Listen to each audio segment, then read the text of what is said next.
Hey everyone. So I'm in Anaheim right now, and I'm about to go into Wondercon. It's like Comic Con. It's run by the same people, Comic Con, but it's a smaller event here in Anaheim. So I'm super excited. Today they're having a Walking Dead Dead City panel. It's a spin-off from The Walking Dead, and also Fear the Walking Dead panel. It's a spin-off from The Walking Dead as well. So I love The Walking Dead. You guys know that if you've been following me. Walking Dead, everything The Walking Dead. Um, so I'm excited to get to see the new trailers that they're gonna release first, and um, listen to the panel. They're gonna have panels for both of the series, so I'm super excited for that. I've never been to WonderCon or any type of Comic Con, anything like that, so I'm excited. Yeah, it'll be fun, and I'll just show you around, and you're gonna experience it with me. Yeah, so as all of you know, if you've been watching my channel, I've traveled to Sonoya for The Walking Dead. I've traveled to Mexico for where they filmed Fear the Walking Dead. And I was also able to experience the finale for The Walking Dead. Like the actual finale, the event in Los Angeles. And that was just a dream. Um, I was able to watch the show with the people who, created the thing right next to me. They were, the cast was sitting next to me, everything. It was just awesome. And then I was able to be on The Talking Dead in the crowd. So that was a dream. And, that was a highlight. I don't think I'll get better than that, honestly. I got to meet a bunch of the cast, and they were all super nice. It was just an awesome experience.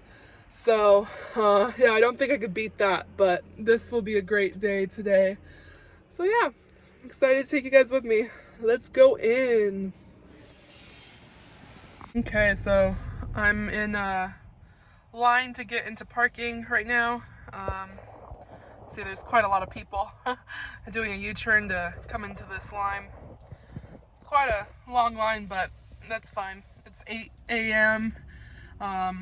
I'm getting my the badge line opens at 8:30, so I'll get my badge because, I got my ticket to this later, so the badge didn't come in the mail for me. So I'll get the badge and then go in and explore a bit. My panel that I want to see first doesn't come on till like 1:30, so I have a lot of time. So yeah, I'm excited. It's different. Never done this before, so it's fun. And look, some people have their costumes, cosplay already.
Nice. That's awesome. Yeah. Oh, yeah. And that's.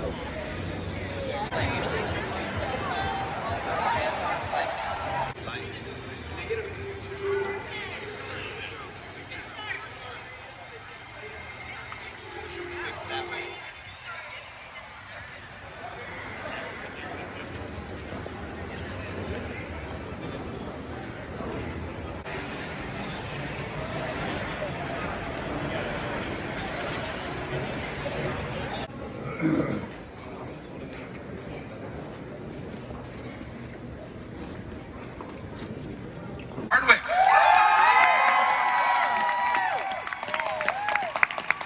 Wondercon! Hey, you guys! Holy cow! Wow, I can't believe, like, we just had this weird time dilation, and then there was nothing for a few years, and it just, I know there was Wondercon last year, but we just had a baby last year, so I wasn't able to come. So it is so wonderful to be here in person and see you all. Thank you! Thank you! Oh, Mike, how are you, man? Mister, it was so good to see you in San Diego last year. It's great to see you back. Happy people, familiar faces. May 14th on AMC, and the very first WonderCon panel for The Walking Dead, Dead City, which is very exciting. We're going to start with Dead City, and obviously, I imagine if you're here, you probably have some understanding of what that is, but it is the following the chronicles of Maggie and Negan post the first Walking Dead show. So obviously, Lauren Cohan will be out on the panel. JDM couldn't be here for the moment because he's shooting another show called The Boys, which you probably watched. It's a great show. So this Dead City takes place in New York, and maybe we see that Negan and Maggie set aside their differences because Maggie's son Herschel has been kidnapped, and so they are basically fighting through the streets of Manhattan, which of course has been very long since abandoned in this universe, and they are, maybe we'll put aside these differences to accomplish that. This, by the way, I don't know if this has been announced yet, but the premiere date of Dead City is Sunday, June 18th at 10 p.m. Eastern on AMC and AMC Plus. So it's already 2023. June will be here like that. And it's directly after Fear the Walking Dead. So please, please, please mark your calendars for Dead City, the first of 3 new spin-off series in the Walking Dead universe. The other ones, of course, you know about. There's a Daryl show, there's a Rick and Michonne show that are also coming up. So we'll have more information on that as the months progress. Executive producer in the role of Maggie Ree, Lauren Cohan!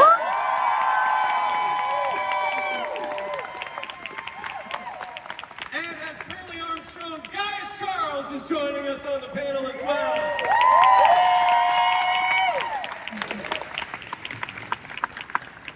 Dead City! All right, so Eli, if you don't know, was a writer on The Walking Dead, and he's been a part of this universe prior to co-creating the show with Scott Gimple. Dead City, I call that, and Scott said he was on a plane, and someone was like, "Aren't you Scott Gimple?" Because I would say that on Talking Dead. So Dead City takes place in New York, and this is the first time that any show from the universe is really, aside from what we obviously we saw glimpses of downtown Atlanta in season 1, but this is really kind of the first time we're out of the woods in like a cityscape. So what does this change in location bring to the show? How does it factor in as like a character in the show? Oh yeah, well, definitely a new character. I think it's like The Walking Dead, like you've never seen it before. Yeah, we have been to Atlanta, but like we haven't really lived in a city like this. And it's New York, you know? It's like the capital of the world. And skyscrapers up to the sky, and also like, 1.5 million walkers. And it's an island, so you're trapped on the island. And I think for, characters like Maggie and Negan, who've been running through the woods for a long time, it's just a whole new world that's extremely claustrophobic, scary, and also, as we'll discover, some little pockets of survivors, and we get to see all the strange new ways that they've lived in the apocalypse. So it's definitely like nothing you've seen before in any of the shows. So Lauren, reprising this iconic role for this new chapter of the universe, can you talk a little bit about the premise of the show and what on earth could bring these two characters together? Because we watched that last, season of Walking Dead, and every time y'all were on screen together, it was obviously tense, and you had this really amazing moment together at the end. But how does this propel them forward? Yeah, I think it's really interesting because what we see is it's still very unprocessed. Like the level of trauma that we know happened between Maggie and Negan. I think in Dead City we really get a chance to say like, what is this? What does it take to, if ever, move through it? And more than anything, it's just this chance for us to be forced together on this mission. You'll all understand why. Maybe you do, I don't know already. But the tension and the kind of immovable things are still very present, as I think you guys saw in this awesome clip just now. Yeah, so I think, wait, what was the question? That was it. You got it. No, you totally got it. Because one of the questions is like before, because I haven't seen the show yet, and I was wondering like, well, are they friends? Like, did they? But clearly in this clip, he is still being Negan, and Actually, that's a friendship bracelet that he's gonna get. oh, that's really nice. Oh, so the whole time he was like, I was just messing with He you. means I've paid for what I've done because I did these very delicate tasks with the beads. That's what it is. Yeah. So that's how it all works out together. Eli, is there anything you want to add to that about the complexity of their relationship and how that's going to figure in? I mean, like I said, it's this post-apocalyptic playground, but at the center of it all is still the next chapter in the story of Maggie and Negan, and so in that sense, it's about grief and trauma and loss, and on both sides, and how do you navigate that? And these two people have got to come together, as some of you may already know, for a reason that they have to go to the city together. And how does Maggie every day look in Negan's face and remember what he did to the love of her life? And so that's still a huge part of the show. So, for anybody who's watched the show all these years, The Walking Dead, and connected to those characters, like, we're just continuing the story and evolving it and growing it and deepening it in a whole new landscape. So, to me, that's really exciting, because that's what I've always connected to with the show and these characters, and their relationship at the center of it all.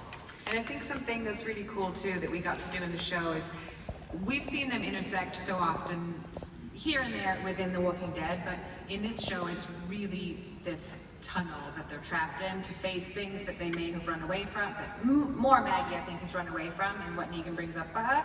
And it's just been really gratifying to know this character for so long, but then to have to, like, it's like an exercise in intimacy with the worst possible person. Right. That's what I'm signing up for. Yeah. Yeah, and do we know about? I mean, obviously, we don't have to say specifically, but just timeline-wise, like how. There's a little bit of a jump between the end of Walking Dead, obviously, and where we are in Dead City.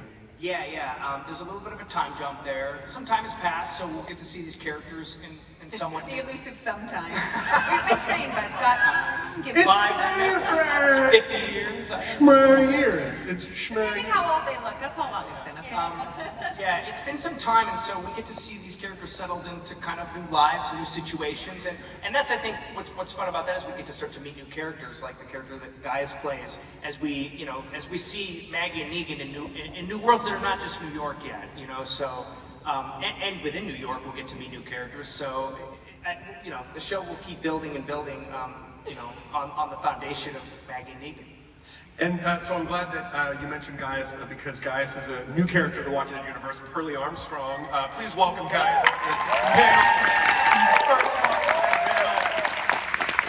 By the way, Gaius has been on like literally some of the biggest, most iconic shows on television. Exactly. Yeah, Friday Night Lights. So, guys, can you talk about Pearlie and can you introduce him to the fans today? Sure, I played Pearlie Armstrong. I am a New Babylon Marshal. New Babylon is one of these states that has come together to try to put the world back together. And basically my main task, my main goal and objective is to bring justice to our land, to our community, to help protect it. And one of the biggest challenges is getting this guy named Negan. Now, I don't know if any of you remember somewhere around season 7, I think it was. Remember a character named Glenn by any chance? Anybody remember out there? You know, like, have we ever served justice for what he did to this man? You know what I'm saying? I didn't want to say this, but that was my dude. You know? And so, one of my character's objectives is to go and get justice, but obviously I try to do that, and complications come about, so. And obviously there's some complications. Yeah, exactly. Well, I'm very weird if you're like, and I catch him in the first episode, and then that's it. And it's all it. How's it been for you to join? Have you ever done a genre show like this before? I have not. No, I mean, I went, so I got the role. I'm excited, everything like that. So I go back and I just start binging, and I'm just such a fan. So I'm just like season 1. I'm like, dang, season 2, you done this. And then it's like, oh, you have to go like act with these people now, right? So it was like kind of cool because I became such a huge fan of the show, but then I had to kind of like forget that to get into the role. And then just have this really great discovery process of building this world, discovering these characters, building these relationships, and meeting all the fans and celebrating this great body of work. That's what happened when I joined in season 2. I hadn't seen season 1 yet, and when I came, I was so nervous. I was excited I had the job, and then I watched the show, and then I came, and I was like, oh God, don't miss it. Awesome. When you showed up in season 2, you were like, wait, the show's about zombies? Because you had no idea. I left that out. I thought it was a farm show. Like, we're on a farm. Oh, there's like dead people? Oh, man, I didn't know that. But I would love to, Lauren, talk a little bit about, because I mentioned in the top, and obviously some people know, one of the main storylines that we see, at least in the beginning, is Herschel's been kidnapped. And obviously, Herschel is the other most important person in Maggie's life. So can you talk a little bit about why Maggie would suspect that he's in New York, what brings her there, and just really the kind of stakes for her to be motivating? So we are a few years on. One thing I will say, we have a young actor called Logan Kim, who I have to shout out, who's going to be playing Herschel now. You'll notice this because he's older than the previous actor. That's why it's not a spoiler. But I just want to shout out. But vaguely older. Vaguely older, exactly. And I don't know how much I can say. I guess he is retrieved unlawfully by some people and kidnapped-ish. And I know enough to sort of, I track these people as far as I can on my own. And that happens to be to New York City. I'm basically saying it, but now saying it in a weird way, but still giving the information, so I should just say it. Anyway, so that's what happens. And we meet the terrible people that took him, and next question. It's hard, I always find it's like, I was talking to everyone backstage, like it's so challenging when people haven't seen a show yet, and you don't know. You've usually seen it, so you even know how to sort of see it and help us navigate sport, even just before, but Right, well, I purposely never watched ahead in Walking Dead. Right. And I never, because there was one season, it was the season that Lori died, I was visiting the set down in Georgia, and she came around the corner, Sarah, like just totally like bloody, and it was like, oh no. And for months I had to sit with that. And I and people ask me, and I'm like, I don't know. And it's like being a witness, but like if you really don't have the intel, then I can't get into trouble. Yeah, so I didn't actually, I was sent Dead City, and I went to watch it last night. I'm like, wait a minute, I don't want to know what happens before I go on the panel, so I'm going to watch it later. I'm going to go to Disneyland, and then I'm going to watch it later. I'm literally going to go to the park tonight.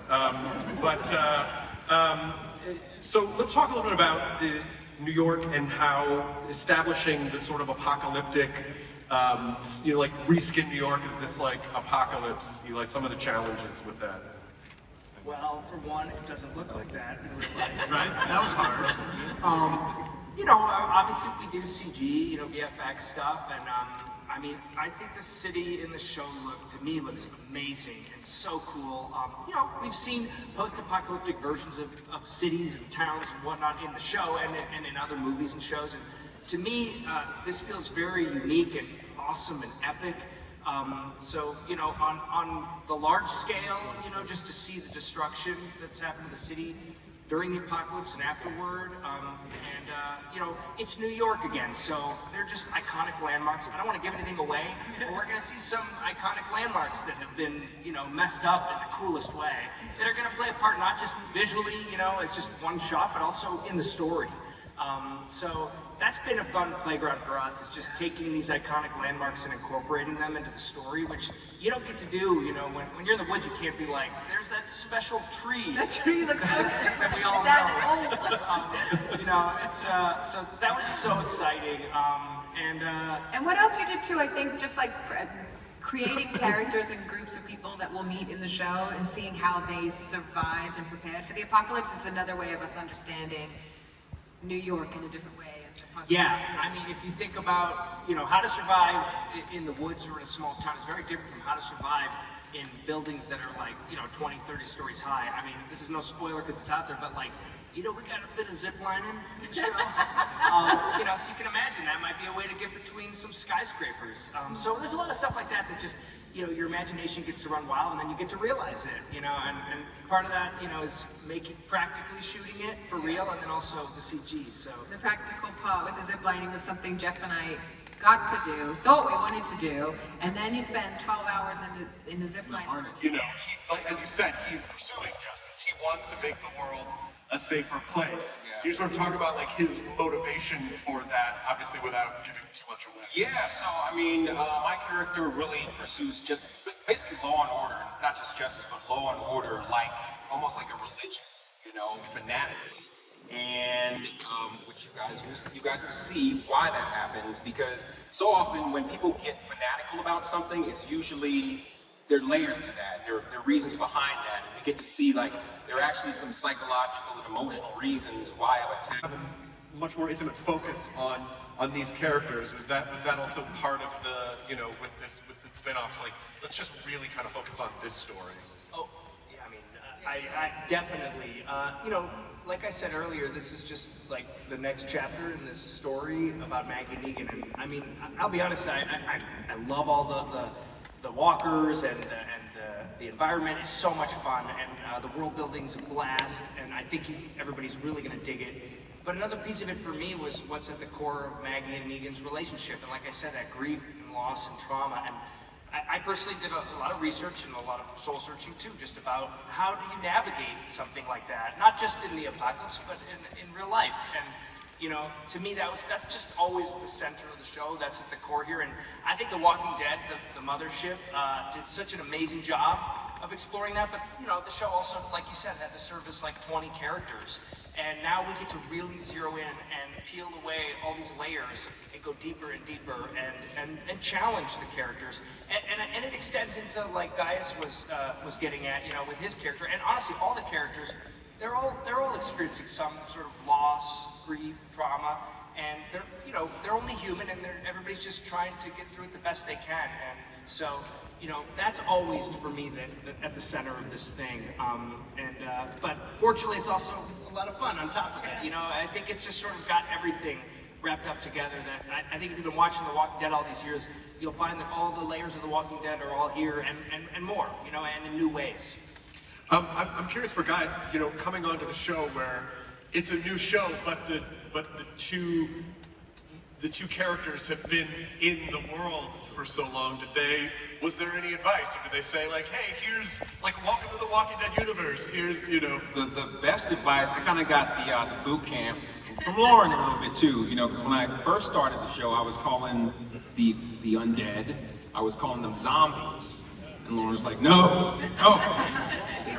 They're walkers. They are walkers. So, you know, they helped me get into it. But no, they've been so gracious. And I would say, too, like, having actors at the producer level is so great for all the other actors in the show because, you know, obviously, you know, Eli, other people have our backs, but knowing that you have actors at that level to go to, you know, work things out with, to talk things through, it's just so comforting. It just creates an environment where you really get to just trust and do the work that you want to do. So we obviously have mentioned JDM several times, and obviously he couldn't be here for, you know, because of the boys, but he did send along a video, so we can see him virtually. Let's roll the, that it's live. Oh, I think he's calling in right now. Jeff, are you there? Jeff? Oh, he's there. Hey, Wondercon. Guess who's not there? Should be. I always miss the cool stuff. I am currently finishing season 4 of The Boys, and just couldn't make it work. But I wanted to send you a little video and share in the excitement of Dead City. Very proud of this show. Proud of everybody that worked on this show. Lauren, my partner in crime, I adore you. The work that you did on this show, I think is going to blow people's minds, and I feel real lucky just to kind of be in Lauren Cohan orbit. I couldn't ask for a better partner. Thank you. Gaius is new to this world, and we threw him into the deep end, and he has killed it. So give him a lot of shit up on the panel today. Eli, jazz hands. Thank you for the words and the leadership. Chris Hardwick, man, I miss you. I miss you. You probably look real handsome. Smoking jacket.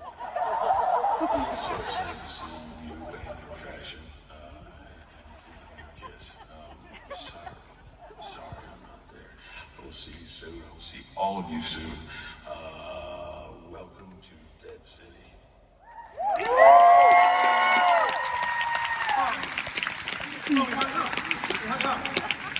love that guy. I feel I didn't wear it because I'm going to the Disney and I didn't want to. It's not Dapper Day, so I just wore a sweatshirt. I'm sorry, but it's got Babar the elephant on it. It's kind of fancy.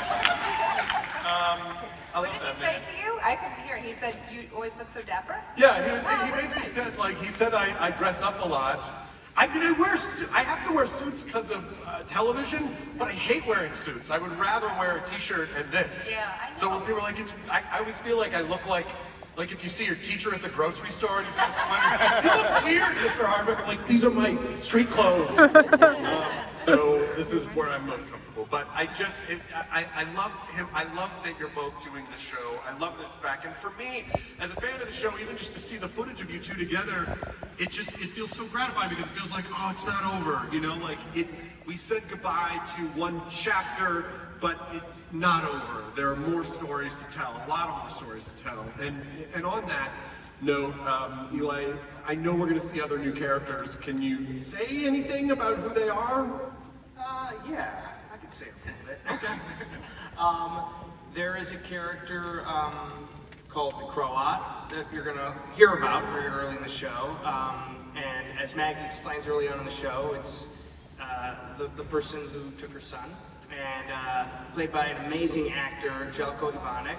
And I don't know that I want to say much more than that, but about him. But really exciting new addition to the universe, I think. Yes, I created that character, but as a fan, Humble brag. No, no. I don't brag or anything. I know this up with my head. My brain thought all this. That's all to say, as a fan of just watching him work, watching him. As with all these all these actors, the more they bring to the characters and they build the characters, elevate the characters. Like when I get to watch Gaius and Jelko bring so much more to the characters that were just on the page, I think you're all going to really dig Curly Armstrong. You're going to dig the Croat. There's also a young girl named Ginny that we're going to meet very early on, played by Mahina Napoleon, and she's fantastic. And I don't want to give too much away, but yeah, you're gonna. I don't want to give too much away. This character dies in episode 7, and the other one is an alien. I wish. You can make it up! You can make it up if you wanted to. No, it's there's a lot of new characters that you guys are gonna meet, and I think they're all unique and exciting in new ways, and they all bring something new to the universe and to this world, and they bring something new out of Maggie and Negan too, which I think is, because Maggie and Negan are always at the center of this. So yeah.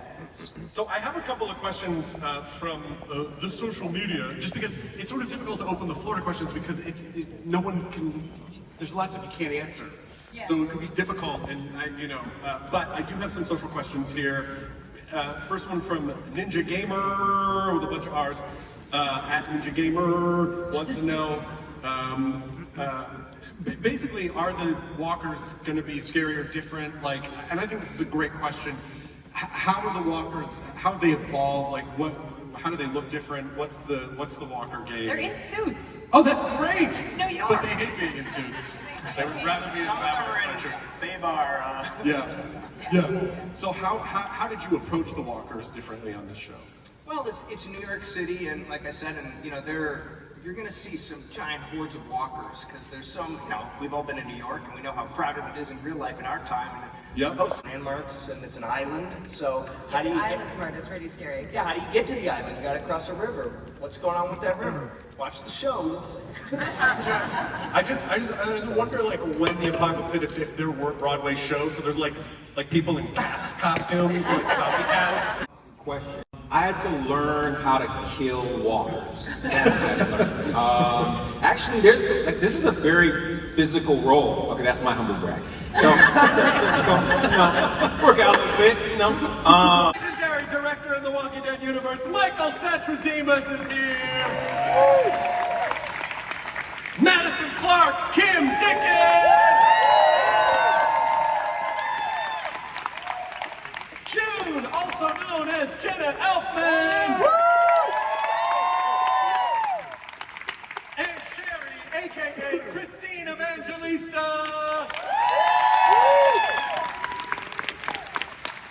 Welcome everyone, welcome. Welcome to Wondercon 2023. Hello. All right, so Ian Goldberg, let's start with you.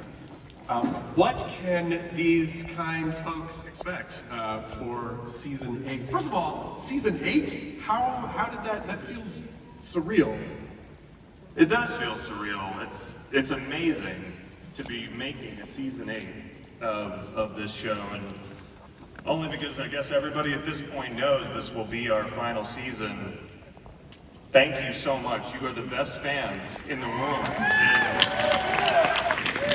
We make this show for you, and we are so honored that we've been able to tell these. Season 7, Morgan and Madison made a pact, an unlikely alliance where they are going to go into Padre and get baby Mo out. Over the years, we've gotten to become pals, and I so appreciate it because I've just been a fan of your work for so long. And to see Madison come back, can you talk a little bit about your experience of returning to the apocalypse and what did you miss about it? Was there stuff you didn't miss about it? Like what's it been like for you? It's been really incredible to get to come back, especially to get to come back and finish it. And I do want to thank Ian and Andrew for bringing me back. I never thought it would happen. I'm so grateful it happened. I think we just found the right way to do it in the right time, and it felt really poetic and beautiful. And I was honored to feel like I could be a part of taking it across the finish line with what the show had become. So it was really exciting to me. And what I missed about it was pretty much everything. It's the greatest show to work on. The cast and crew, nobody works harder than them. No one's more passionate. It becomes this like beautiful family. Obviously you've heard that before, but it does. Everybody's aiming for the fence together and helping each other get there. And I miss that. So it's fun to be back for that. I love all the action and stunts, so that's always fun to do. What did I not miss? Being in water in the middle of the night. Alligators, turns out. Miss those. I don't ever hear anyone go, I really miss alligators. Like, no, I don't think anyone's ever said I really miss alligators. Maybe they have. I love getting to play all the evolutions. I don't think people go through these heavy-duty experiences in life. Any of us, like, you know, your friends, your family, yourselves, when you go through very heavy trauma, you're not the same person. And getting to explore someone who was so broken when we met her, finding love, what that healing process looked like, how it inflated her soul, to then lose him. And you know, when you have loss after loss, each loss kind of triggers all the earlier ones in an avalanche. And so to watch her, you know, always try and stay connected to her purpose to help. That is her North Star, and that is what keeps her sane, or that's how she orients herself. And I have loved, and I'm full of gratitude for Ian and Andrew writing stories where I can change and evolve and sink my teeth into all the nuance and evolution of a character. And, you know, with Mikey's guidance, always giving me confidence to explore and confidence to bear all my vulnerabilities, and it's been really awesome. Was this last season kind of surreal for you from that standpoint? You know, I couldn't even think about it as the last season until I actually finished the show, because it's so all-consuming of your bandwidth. And I loved what the time jump brought in terms of we're arriving into this story with 7 years more experience under our belts, good and bad. And we are finding these characters at a point of, I have a little analogy that's, when I was a teenager, I went on a field trip to the beach, and I got myself into a situation in the ocean where wave after wave was crashing on me. And every time I'd come up to try to catch my breath, another one hit me and took me under, to the point I really only had about a half a breath left before I was going to not be breathing anymore. And no one had ever taught me to dive through the wave. I had never been taught that. So I was just getting hit by the wave, and about to lose my breath and sink in the ocean. And then someone in that last moment looked over and saw me and grabbed my hand and said, "Go through the wave." And I just started diving through the waves, and I was able to finally get the breath enough to make it to shore. To me, that's what season 8 feels like for June. She's on the last centimeter of air when we find her, and we find out what's happened, and the exploration of who lends their hand, who teaches her how to dive through the wave, and ultimately she has to dive through the wave. And I love that exploration of facing the trauma to go free. I just want to say how sorry I am that I can't be with you this weekend. I hope you're all having a fantastic time, and I hope that you all enjoy our final season of Fear the Walking Dead. It has been a pleasure from beginning to end to be a part of this crew and company, and we are very proud of our final season, of being able to tell the end of our story in the way that we wanted to tell it. I hope you enjoy it. I also wanted to take this opportunity to say thank you to all of you fans for your commitment, your support, and your loyalty. It has meant the world to me personally, and it has meant the world to us as a group within this universe. You're the reason we do it, and we're glad to do it for you. You are very much appreciated. Thank you very much. Bye-bye.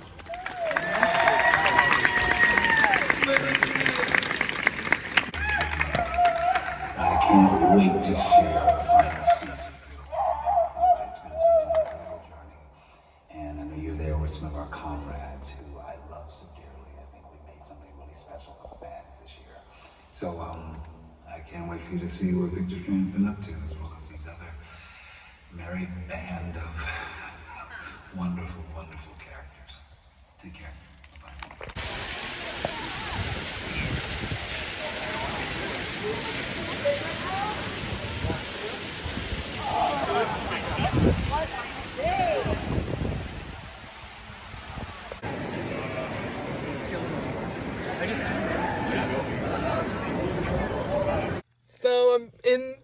parking lot. I just got done with the Fear the Walking Dead panel. It was Dead City and then Fear the Walking Dead back to back. So, it was awesome. Got to see different scenes that haven't been released yet, so that was so cool. Obviously we couldn't record. It's just for WonderCon, so that was pretty cool. I had a great time. It was awesome to get to hear what the cast had to say, and I'm just excited for the new series Dead City, and then sadly the end of Fear the Walking Dead. But from what I heard, I'm really excited to see how the show goes. It's a 7-year time jump, so for Fear the Walking Dead, it's 7 years after the end of season 7. So that's exciting. I'm excited. Oh, anyways, I'm gonna get driving home. Show you all my stuff. Well, I didn't really get stuff. It's just my badge they give you. So I went and got that in the morning and then walked around to the booths, and there's so many booths. It was like overwhelming, honestly. So yeah, that was cool to walk around, but then I just got in line so I could get really close to the panel in the arena for for Fear the Walking Dead and Dead City, and I got a great spot. Yeah, no, it was awesome. So yeah, I'm gonna get driving home. I also wanted to add, I had a really cool interaction. Jenna Elfman from Fear the Walking Dead, when I was in the crowd, you know, it's always cool when the actor initiates the interaction. So, you know, me sitting in the crowd, smiling, I probably had a super funny smile the whole time, and she probably noticed that. So it's always awesome when the actor initiates the interaction, because, you know, they don't have to do that. They don't have to be nice. They don't have to. It's just awesome.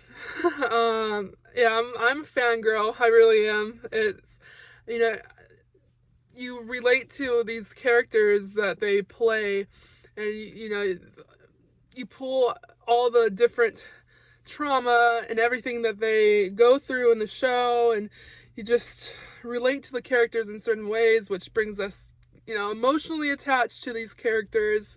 And these actors, and all of them have done a wonderful job. I just can't thank the Walking Dead universe enough, because I've been obsessed with the Walking Dead basically my whole life. I mean, I started reading the comics in middle school years ago. So I have all these comics, and I've been following it for years and years and years. So it's been a huge part of my life, and I'm just so sad that Fear the Walking Dead is coming to an end after 8 seasons. It is what it is, but maybe, some of the characters will cross over to other spin-offs, maybe? Gotta hope, right? Yeah, but that's just me hoping, and we'll see what ends up happening. Yeah, so gonna get home, and maybe I'm gonna go see John Wick with my dad. I went and saw it opening night. Oh my god, John Wick 4 is crazy. The whole time I was on the edge of my seat. It was just action, just awesome. So go see John Wick if you haven't. I think I might be taking my dad to go and see it, because it's just that good. Keanu Reeves, just incredible. Yeah, that's what I'm gonna go and do. Anyways, just wanted to show what they give you when you go and get your badge, so I went and got my badge, and then they give you this bag, the WonderCon, just a little bag, and then this is it's just like the program book. So this is where I found like the map. There's a map in here, and all the times. So the times for different showings and stuff.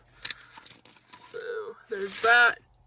And then I also, when I'm walking around, a writer If you sign up on her,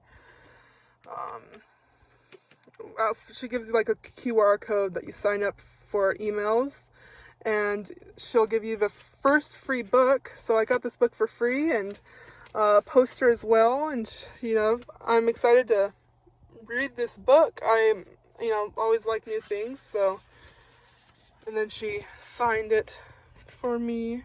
Super sweet lady. Excited to get reading.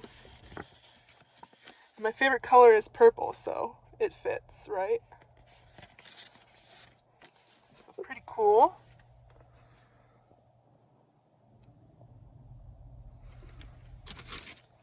And then this is she also gave me this bag. So yeah, that's all I got. I could have spent so much money there because they have so many cool, collectibles and toys and different shirts and comics, all the comics, but I just came for the panels, and now I'm gonna force myself to not buy any cool stuff, right? Because I don't need to be spending that money, but I enjoyed myself. So yeah, gonna get going and get home. It's so cool because Disneyland is just right over here. I haven't been to Disneyland in I cannot remember, obviously. Stop sign, turn right. Yeah, no, I was a child the last time I've been to Disneyland, and I do not remember when. But yeah, everybody's like, "Oh, you live in California. You should always be going to Disneyland." Nope. It's too expensive.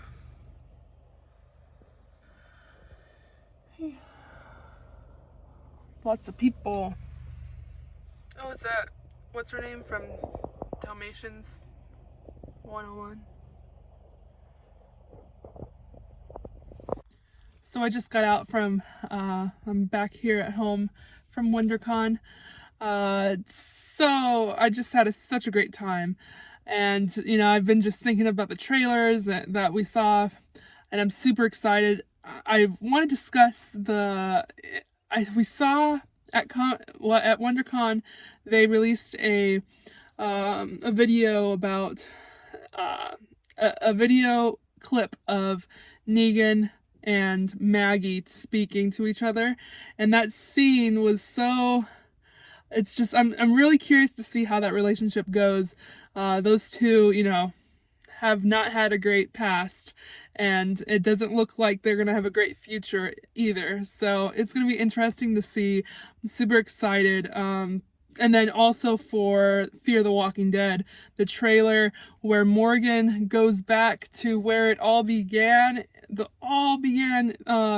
Atlanta. So I'm super excited to see that. And it's gonna be so sad because he's gonna return to where he lost his wife and his son years ago. So that's going to be a really interesting episode and probably really sad. But that's awesome that he goes back there. So it's they have to meet back up with the Commonwealth. Well, they're gonna meet with the Commonwealth, that group. They haven't been there before. Morgan hasn't, but meet back up with Rick and that whole group. So, I'm just excited. It was just so cool to be able to experience it, with everybody there. So I just pulled out some of my Walking Dead comic books just to show you how obsessed I am. I used to read these in my middle school classes, and my teachers would always, be curious. But yeah, that's my favorite. And then of course, there's Negan, my favorite. I was upset that I couldn't see him. Jeffrey wasn't there, but That's okay. He's filming for the boys, so is what it is. At least I got to see them. I saw Jeffrey at the finale event in Los Angeles. So, anyways, that ends the day. So I wanted to clarify earlier. I said in the video about the preview for Fear the Walking Dead. I said that Morgan's taking it, going back to Atlanta, which is technically true, but technically he's where it all began was King County, Georgia. So that's where it all began. So that's where he'll be going back to his house with where Dwayne and his wife, died. So it's gonna be cool to see, him going back to where he met Rick for the first time, and it's just gonna be interesting to see how it all plays out. Yeah, so I know that it's not Atlanta, it's King County, but I just wanted to clarify that I knew that. Because I was going through the videos while I was editing this video, and I was like, I want you guys to know that I know that it's King County is where it all began. But they'll be going through Atlanta as well, and probably going back to Alexandria. And then Morgan will see that they're all split up into different communities, and he'll probably go to the Commonwealth to meet up with everybody. So hopefully that happens. We'll see. We'll see what ends up happening. I'm excited. Anyways, just wanted to clarify, I'm going back and I'm gonna go see John Wick with my father now. Alright. Bye guys.